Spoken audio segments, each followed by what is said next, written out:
오늘 함께 보실 말씀은 열왕기상 12장 21절에서 24절까지 말씀입니다. 열왕기상 12장 21절에서 24절까지 말씀 한 절씩 교독하겠습니다. 르호보암이 예루살렘에 이르러 유다 온 족속과 베냐민 지파를 모으니 택한 용사가 18만 명이라. 이스라엘 족속과 싸워 나라를 회복하여 솔로몬의 아들 르호보암에게 돌리려 하더니 하나님의 말씀이 하나님의 사람 스마야에게 임하여 이르시되 솔로몬의 아들 유다 왕 르호보암과 유다와 베냐민 온 족속과 또 그 남은 백성에게 말하여 이르기를 여호와의 말씀이 너희는 올라가지 말라. 너희 형제 이스라엘 자손과 싸우지 말고 각기 집으로 돌아가라. 이 일이 나로 말미암아 난 것이라 하셨다 하라 하신지라. 그들이 여호와의 말씀을 듣고 그 말씀을 따라 돌아갔더라.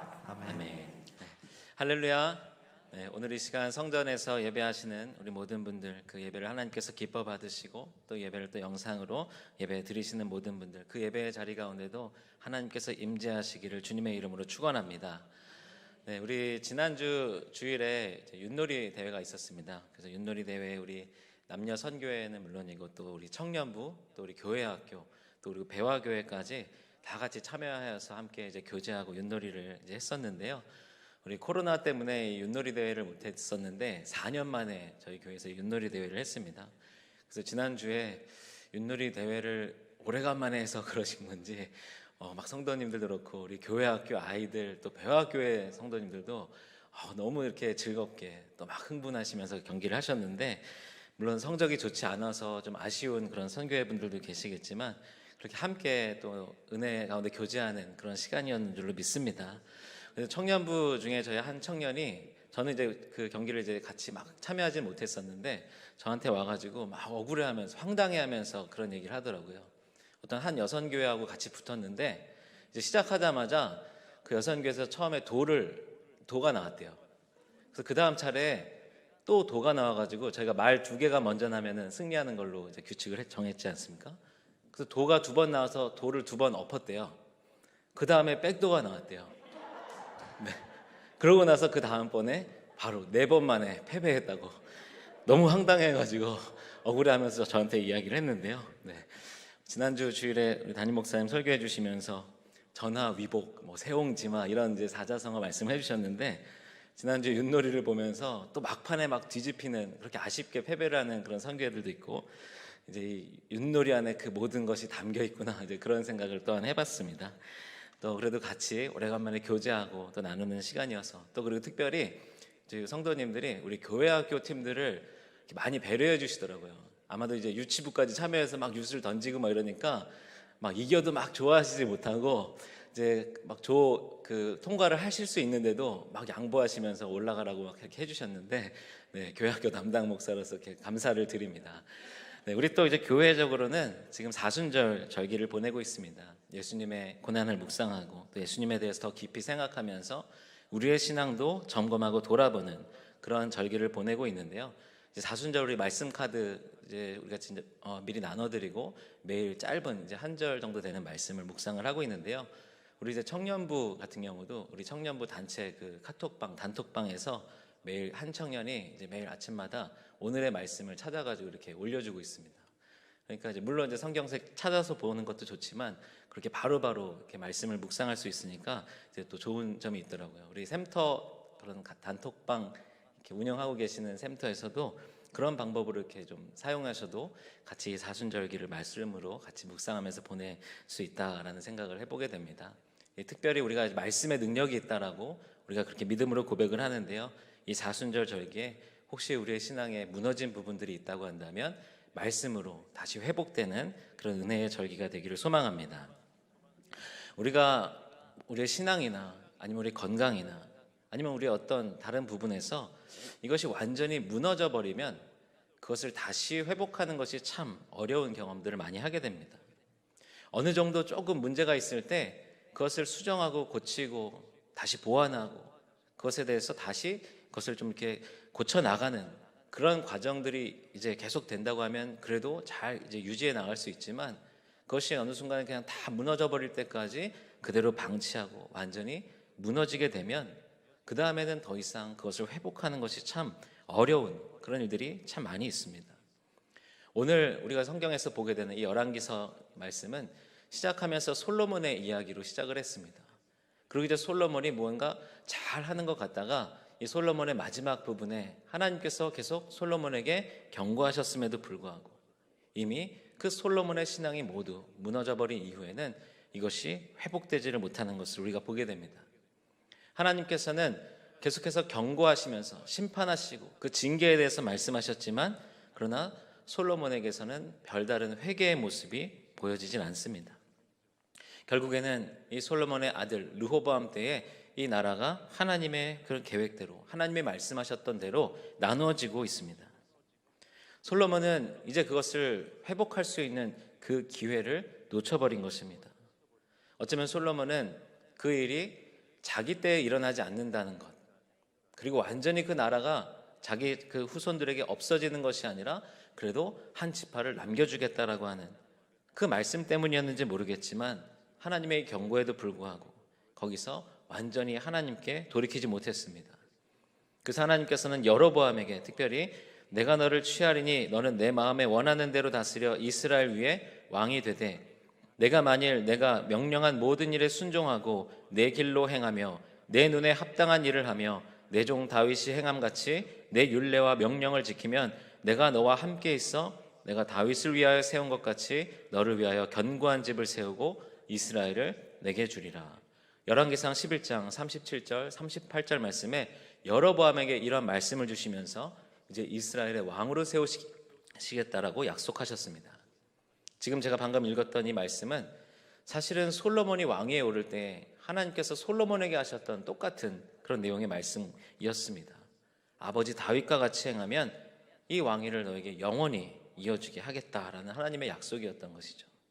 하지만 솔로몬은 그렇게 하지 못했고 이제 그 솔로몬을 대신하여서 이스라엘의 왕으로 하나님께서 여로보암을 세우시게 됩니다. 그런데요, 이 이야기를 솔로몬은 다 알고 있었는데 이 이야기에 대해서 솔로몬이 어떻게 반응했는가? 열왕기상 11장 40절 말씀을 보게 되면 이러므로 솔로몬이 여로보암을 죽이려 하매 여로보암이 일어나 애굽으로 도망하여 애굽 왕 시삭에게 이르러 솔로몬이 죽기까지 애굽에 있으니라. 지금 이 정도 상황이 되면 솔로몬은 하나님이 굉장히 진노하셨구나, 화가 많이 나셨구나, 그때 그렇게 말씀하신 것이 정말이었구나, 지금 이때라도 돌이켰어야 했는데 지금 솔로몬은 하나님이 이렇게 하시겠다라고 말씀하시고 이렇게 진행하고 계시는데 그 일을 무산시키려고 하고 있습니다. 여로보암을 죽이려 했던 것이죠. 근데 여로보암이 어디로 도망갔다고 되어 있었나요? 애굽으로 도망갔다라고 기록하고 있습니다. 이 솔로몬과 애굽은 특별한 관계였습니다. 솔로몬이 왕위에 오르자마자 애굽 왕 바로의 딸과 결혼을 했었는데요. 그리고 왕궁에 바로의 딸을 위한 특별한 처소까지도 마련했던 솔로몬입니다. 애굽이 엄청난 그 당시에 강대국이었기 때문에 좋은 관계를 유지하려고 굉장히 애썼던 솔로몬입니다. 그런데 지금 정작 그 애굽은 지난 시간에 우리가 11장에서 살펴봤던 솔로몬의 대적들, 그때 에돔의 하닷이라고 하는 사람이 등장을 했었는데요. 이 사람도 마찬가지입니다. 솔로몬을 피해서 애굽으로 도망가서 그곳에서 바로가 극진히 대우해주고 거기서 다시 세력을 모아서 이제 솔로몬을 괴롭히는 그런 일들을 보게 되었는데요. 오늘 이 여로보암도 마찬가지로 애굽으로 피신하여서 그곳에서 왕 시삭이 그 여로보암을 숨겨주는 것입니다. 그러니까 솔로몬은 세상적인 방법으로 어쩌면 자기에게 주어진 생각과 지혜로 이 위기를 벗어나 보고자 했지만 그러나 하나님께서 이미 하시겠다라고 결정하신 그 일에 솔로몬은 어찌할 수 없었습니다. 오히려 하나님이 그렇게 징계하시고 심판하시는 과정 속에서 솔로몬이 취해야 했을 행동은 하나님 앞에 엎드려 회개하는 것. 이미 징계가 시작되어서 그 징계를 피할 수는 없다라고 할지라도 하나님의 뜻 가운데 무릎 꿇고 엎드리는 것. 이것이 솔로몬이 해야 될 행동이었지만 그렇게 하지 못했습니다. 이제 솔로몬에 이어서 르호보암이 왕이 되었는데요. 르호보암에게도 기회는 있었습니다.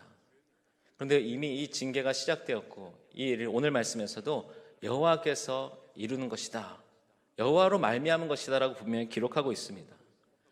그러니까 사실 솔로몬의 아들 르호보암 입장에서는 이 하나님의 징계를 돌이킬 수 있는 그 기회는 사실 없었습니다. 하지만 이 징계의 과정 중에 하나님의 뜻을 깨닫고 하나님의 뜻 가운데 순종할 수 있는 기회는 아직 그 아들 르호보암에게는 남아 있었습니다. 12장 1절 말씀을 보게 되면 르호보암이 세겜으로 갔으니 이는 온 이스라엘이 그를 왕으로 삼고자 하여 세겜에 이르렀음이더라. 하나님께서는 여로보암에게 이제 이스라엘 왕으로 세우시겠다라고 약속하시고 그 일을 진행하고 계셨는데 정확하게 그 일이 언제 르호보암이 왕위에 오르자마자 바로 이런 내용은 사실은 말씀에 없습니다.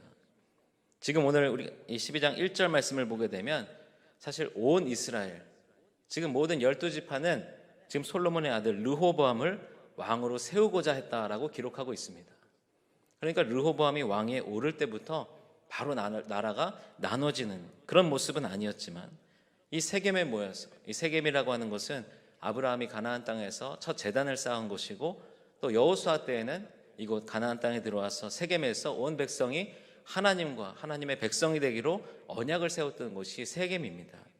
그렇게 의미 있는 장소였던 이 세겜, 이 르호보암은 이스라엘의 왕으로 온전히 세워질 수 있었던 순간이 있었지만, 그러나 우리가 지난 시간에 함께 보았던 그 말씀의 내용을 보게 되면 이때 이 북이스라엘의 다른 지파들은 솔로몬 왕 때에 힘들었던 그 고역, 그런 어려운 상황들에 대해서 이제 르호보암이 조금 그 고역을 덜어줄 것을 요청했지만, 그러나 르호보암은 원로들, 노인들의 그 충고를 듣지 않고 어린이들, 젊은 사람들의 그 자문을 따라서 결국에는 아버지가 채찍으로 다스렸다고 한다면 나는 전갈 채찍으로 너희들을 징치하리라 라고 이렇게 강하게 이야기하면서 결국 이 북이스라엘 지파들을 더욱 강력하게 지금 통치하겠다, 그런 이야기를 하고 있습니다.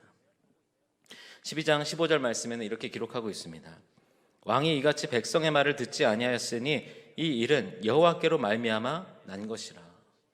앞서도 말씀드렸듯이 하나님께서 계획하시고 하나님으로 말미암아 일어나고 있는 일은 지금 어떻게 할 수 없는 것입니다.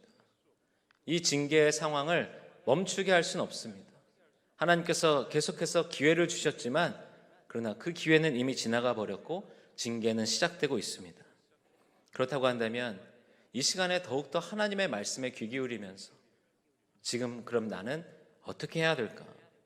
하나님은 지금 무엇을 원하고 계실까? 하나님의 마음은 무엇일까? 거기에 집중해야 되었지만 르호보암은 그렇게 하지 못했습니다. 지난 시간 봤던 12장 18절 말씀을 보게 되면 이제 이 르호보암이 이런 상황에서 북이스라엘에 파견하는 사람이 있습니다. 12장 18절에 르호보암 왕이 역군의 감독 아도람을 보냈더니 온 이스라엘이 그를 돌로 쳐 죽인지라. 그리고 르호보암 왕이 급히 수레에 올라 예루살렘으로 도망하였더라.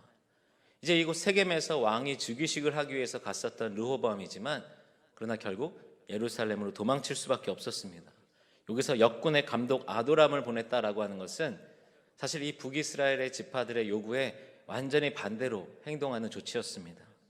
역군의 감독이라고 하는 것은 지금 이들이 줄여달라고 하는 것이 지금 고역, 성전과 왕궁 또 성들을 건축하면서 지금 계속해서 일을 고되게 했던 그런 상황들을 좀 줄여달라고 했던 것인데, 지금 이들을 더 이제 일하는 곳에 부리는 그런 감독이었던 아도람을 보냈다라는 것입니다. 혹독하게 더욱 전갈 채찍으로 이들을 일을 시키겠다라는 그런 이야기, 그런 의미였습니다. 오히려 그들의 이야기에 귀를 기울이고 그들이 무엇이 힘들었을지 그 이야기를 들어보고 어려움을 덜어줘야 될 그런 상황 속에서 르호보암은 완전히 반대로 행동하고 있는 것입니다. 그리고 이 북이스라엘 지파들은 아도람을 돌로 쳐서 죽였고 르호보암은 예루살렘으로 도망쳐 오게 됩니다. 12장 20절 말씀 보게 되면 온 이스라엘이 여로보암이 돌아왔다 함을 듣고 사람을 보내 그를 공회로 청하여 온 이스라엘의 왕으로 삼았으니 유다 지파 외에는 다윗의 집을 따르는 자가 없으니라. 오늘의 이 말씀 직전까지 이스라엘의 왕이다라고 이야기하면 그것은 사울과 다윗과 솔로몬에게서 이어지는 그 유다 지파, 다윗의 후손들을 말하는 것이었습니다. 그런데 오늘 이 이스라엘의 왕으로 삼았다라고 이야기하는 것은 에브라임 지파의 여로보암을 이야기하고 있습니다. 그리고 이제 오늘 우리가 읽었던 본문의 상황이 이어지고 있습니다. 사실 오늘 말씀에서 보게 되면 이제 유다와 베냐민이 함께 이제 남유다 지파에 속하게 되는데요. 베냐민 지파는 이제 지형적으로 사실 유다와 굉장히 가까운 관계였습니다.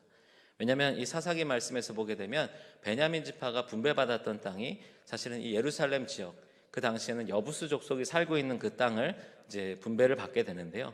그런데 이제 베냐민 지파는 사실 이 여부수 족속을 이제 정복하지 못했지만 다윗 왕 때에 다윗이 이곳 여부수 족속들을 완전히 점령하면서 이 예루살렘 지역을 차지하게 되고요. 그러다 보니까 이 예루살렘을 중심으로 한 그 지역에 유다 지파와 베냐민 지파가 가까이 지내면서 살게 되었던 것입니다. 그래서 나머지 10개 지파와 이제 유다와 베냐민 지파 두 개의 나라로 나눠지게 되는 것이죠. 만약에 나라에 반란이 일어났다라고 한다면 그 나라의 지도자가 가장 먼저 해야 될 일은 무엇입니까? 가장 먼저 생각해야 될 것이 무엇일까요? 만약에 그냥 지금의 우리 현대 이 나라 국가에서 어떤 나라에서 지금 반란이 일어났다, 반군이 일어났다라고 한다면 그 나라의 대통령, 지도자는 무엇을 해야 될까요? 당연히 반란 세력을 진압하는 것이 가장 먼저 해야 될 일이겠죠. 그냥 그래 그럼 너네 그 땅 차지해라, 그렇게 그럼 나눠져서 살아라 라고 하는 것은 그런 지도자로서의 모습이 아닙니다. 그러니까 어쩌면 오늘 이 르호보암이 하려고 했던 행동은 그냥 세상의 지도자로서는 당연히 보여야 될 모습이라고 할 수도 있습니다. 오늘 21절 말씀을 보게 되면 르호보암이 예루살렘에 이르러 유다 온 족속과 베냐민 지파를 모으니 택한 용사가 18만 명이라. 이스라엘 족속과 싸워 나라를 회복하여 솔로몬의 아들 르호보암에게 돌리려 하더니. 지금 르호보암은 어쩌면 반란이 일어났던 그 지역, 10개 지파가 차지하고 있는 그 땅을 완전히 군사들로 점령하여서 그 나라를 회복하는 것, 나라를 회복하자 하는 것, 이것이 지금 이스라엘 왕, 유다의 왕이었던 르호보암이 택한 그런 행동이었습니다. 그런데요, 이 18만 명의 군사로 이 북이스라엘 지파와 같이 전쟁을 하게 되면 아마도 엄청난 그런 참극이 일어났을 것입니다. 오늘 이 르호보암은 분명히 나라를 회복하려 한다라고 이야기하고 있습니다. 그런데 그 회복하려고 하는 그 대상은 누구입니까? 오늘 21절 말씀에 보게 되면 이스라엘 족속과 싸워라고 되어 있습니다. 바로 얼마 전까지 자신의 아버지가 이스라엘의 왕이었는데, 그리고 자신도 지금 이제 그 이스라엘의 왕위를 물려받을 그런 상황에 있었는데, 지금 이 르호보암은 자신이 왕위에 올라서야 될 그 이스라엘, 그들을 대적으로 돌리고 이스라엘 족속과 싸워서 나라를 회복하겠다라고 이야기하고 있는 것입니다. 이스라엘이라고 하는 것, 하나님께서 야곱에게 주신 또 다른 이름이죠. 하나님의 약속과 또 야곱에게 주신 그 은혜의 계획이 담겨 있는 이름이었습니다. 그런데 그 이름을 대적하여서 나라를 회복하겠다라고 이야기하고 있습니다. 그리고 오늘 말씀에 사실은 이제 18만 명의 군사라고 했는데요. 당시 그러면 이제 이스라엘의 그런 군사력의 규모가 어땠을까? 사무엘하 말씀에 24장 9절 말씀에 이런 말씀이 있습니다. 다윗 왕 때인데요.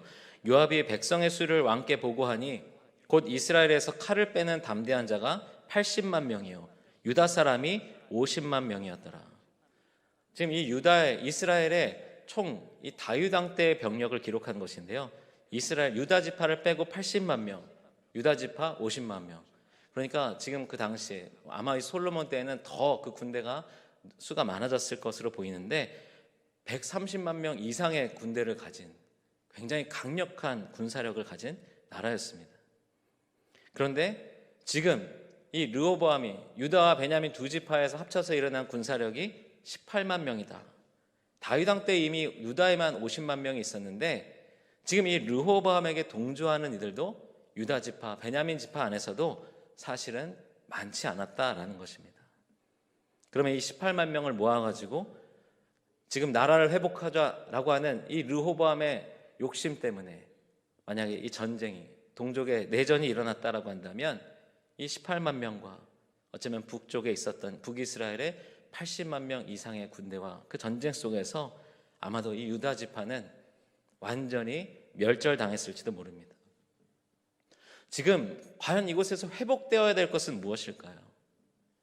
르호보암은 지금 10개의 지파가 반란을 일으킨 이 상황 속에서 나라를 회복해야 된다라고 외치고 있지만 사실은 르호보암이 회복하길 원했던 것은 상처받은 자신의 자존심이었고 실패한 자기의 계획이었고 자신이 꿈꿨던 세상, 이것을 회복하려는 그 마음이 있었던 것입니다.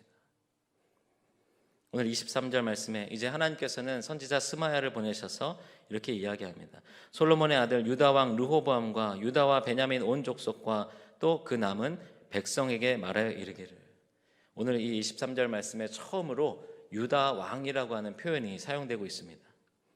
그 전까지는 이 유다 왕이라는 호칭은 없었는데 이제 르호보암은 아버지 솔로몬과 할아버지 다윗 때에 이스라엘 왕이라고 칭함받던 그 유다 족속의 다윗 왕의 후손이지만 지금 이제 유다 왕이라고 칭하면서 지금 이 상황이 하나님께서 계획하신 상황이고 이제 앞으로도 이스라엘의 왕이라고 한다면 그것은 여로보암부터 이어지는 북이스라엘 왕조를 말하는 것이고 이제 르호보암의 후손들은 유다 왕이라고 칭함을 받게 될 것이다. 그것을 의미하고 있는 그런 말씀입니다. 하나님께서는 이미 징계를 지금 솔로몬 때에 말씀하셨고 그 징계를 시작하여서 진행이 되고 있는 것입니다. 르호보암은 그 징계를 거스를 수 없었습니다. 그렇다고 한다면 그 징계를 막고 거스를 수 없었다라고 한다면 지금의 상황 속에서 정말 회복되어야 할 것이 무엇인지, 회복이 필요한 곳이 어디인지 르호보암은 그것을 깨달아야 했지만 그러지 못했습니다. 오늘 24절 말씀에 여호와의 말씀이 너희는 올라가지 말라, 너희 형제 이스라엘 자손과 싸우지 말고 각기 집으로 돌아가라, 이 일이 나로 말미암아 난 것이라 하셨다 하라 하신지라. 나로 말미암은 것이라고 말씀하시는 하나님, 이것은 솔로몬으로 인한 하나님의 그 심판의 계획이 지금 진행되고 있음을 다시 확정하여서 말씀하고 있습니다. 아들 르호보암이 깨닫지 못했던 이 상황 가운데 선지자 스마야를 보내어서 지금 북이스라엘이 그렇게 나눠져서 나간 것은 내가 한 것이다 라고 말씀하고 있는 것입니다. 하나님께서 솔로몬의 그런 모습을 보고 이스라엘을 징계하기로 마음을 먹으셨지만 하나님의 계획은 유다 지파와 나머지 북이스라엘 지파가 나눠지는 것, 거기에 있었지 북이스라엘과 유다가 동족 산장을 하면서 서로 피를 흘리면서 서로를 죽이면서 싸우는 그 전쟁에 하나님의 징계가 있었던 것이 아닙니다. 만약에 오늘 이 르호보암이 이 말씀마저 어겼다면 아까 말씀드렸듯이 정말로 처참한 상황, 그리고 유다 지파의 운명이 어떻게 될지 모르는 그런 굉장히 심각한 상황으로 이어졌을지도 모릅니다. 지금 르호보암이 회복해야 할 것은 상한 자신의 자존심도 아니고 실패한 자기의 계획도 아니고 빼앗겨버린 왕권도 아니고 지금 하나님과 관계의 회복으로 나아가야 하는 것, 이것이 지금 르호보암이 깨달아야 하는 것이었습니다. 우리의 신앙생활 가운데서 우리가 이럴 때가 종종 있습니다. 내 뜻대로, 내가 계획한 대로, 내가 조금 욕심부렸던 대로 되지 않았을 때, 물론 그 상황들이 모두 다 하나님께서 우리를 징계하시는 상황은 아니겠지만, 그러나 그 상황 가운데서 지금 이거 정말 내가 원하는 대로 어떻게든 이루어야 되는데, 이 일이 이렇게 이루어져야 되는데, 그 마음을 계속 품는 것이 아니라 지금 이 상황 가운데서 다시 한번 하나님이 내 삶의 주인이심을 고백하고 내가 온전히 하나님의 인도함을 받는 하나님의 종임을 다시 한번 고백하면서 지금 하나님의 말씀의 자리, 예배의 자리를 회복하는 것, 그것이 우선이 되어야 될 줄로 믿습니다. 우리 사랑하는 성도 여러분, 우리 오늘 이제 박덕증 권사님 기도해 주실 때도 우리가 코로나 이후에 교회가 다시 잘 회복될 수 있도록 기도해 주셨는데요. 코로나 이후에 교회가 회복되어야 된다, 우리가 참 그런 이야기들을 많이 합니다.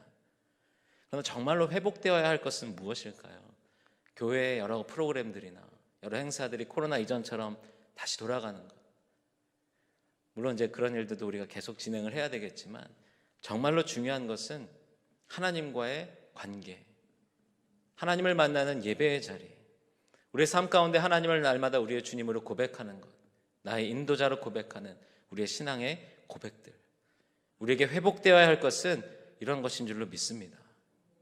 다시 교회에 사람들이 가득 채워져서 모이는 것, 물론 하나님께서 기뻐하시는 모습이겠지만 그보다 앞서 먼저 우리에게 회복되어야 할 것이 있다고 한다면 하나님의 말씀에 귀를 기울이고 그 말씀에 순종하는 것, 그러기 위해서 그 하나님과의 관계의 회복이 우리에게 절실히 필요한 줄로 믿습니다. 하나님께서 이스라엘을 이렇게 두 나라로 나누시면서까지 하나님께서 원하셨던 모습은 무엇일까요? 남유다와 북이스라엘이 서로 싸우면서 서로 전쟁을 하면서 다시 하나로 통일되는 것, 하나님이 원하셨던 것은 그것이 아닙니다. 비록 이스라엘 12지파는 두 나라로 나눠졌지만 두 나라로 나눠져 있음에도 그들이 하나님과의 관계를 회복하는 것, 다시 온전히 하나님을 그들의 하나님으로 섬기고 고백하면서 다시 우리가 하나님의 백성임을 고백하면서 온전히 하나님만을 섬기고 예배하는 것, 하나님이 원하셨던 모습은 다시 둘이 하나가 되는 것이 아니라 둘로 나눠졌음에도 그들이 온전히 하나님께 집중하는 것, 그것이 하나님이 원하시는 모습인 줄로 믿습니다. 오늘 24절 말씀에 마지막 이렇게 기록하고 있습니다. 그들이 여호와의 말씀을 듣고 그 말씀을 따라 돌아갔더라. 그래도 르호보암이 마지막까지 가지 않고 여기서 그 말씀에 순종하여서 돌아갔던 것은 그래도 잘한 일입니다. 지금 우리에게 회복되어야 할 것, 그것은 다시 교회에 사람들이 가득 넘치고 다시 교회의 프로그램들이 이전처럼 이것저것 여기저기를 많이 다니면서 하는 그 프로그램들이 살아나는 것, 이것 이전에 하나님과의 관계가 회복되고 우리 예배의 자리가 회복되고 그 말씀을 듣고자 하는 우리의 마음이 회복되고 그리고 말씀하실 때에 그 말씀을 따르고자 하는 순종의 마음이 회복되는 것, 이것이 우리의 회복이 필요한 것인 줄로 믿습니다. 사랑하는 성도 여러분, 오늘도 우리의 삶 가운데 무너진 부분, 우리의 신앙 가운데 흔들린 부분이 있다고 한다면 이 사순절 절기를 보내면서 다시 예수 그리스도의 보혈로 우리를 새롭게 하시는 그 주님의 은혜 가운데 다시 회복되어지는 저와 여러분들 되시기를 주님의 이름으로 축원합니다.